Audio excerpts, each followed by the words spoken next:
બધું કામ કરી રહ્યા છે અને 6 મહિના ન ગયા હોય તો એકના એક પર્વત ઉપર કોઈ પણ એક પર્વત ઉપર એમ કહેવાય કે સંતોની ગોષ્ઠી હોય છે, એમાં તમામ રાજાઓ એમાં આવ્યા હોય છે. એમાં એક જગ્યાએ નારદનો સત્સંગ ચાલતો હતો. કાળ છે ભગવાન રઘુપતિનું રાજ આલે છે. તત્કાલના રાજા ભગવાન રાઘવ છે, ક્ષત્રપતિ છે. પૃથ્વીના ગોળા ઉપર એમ કહેવાય કે એનું રાજ હાલે છે.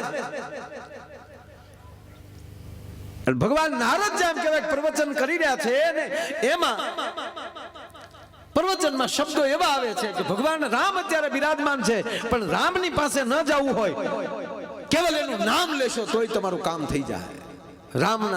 રામ કરતા એનું નામ બહુ મોટું છે.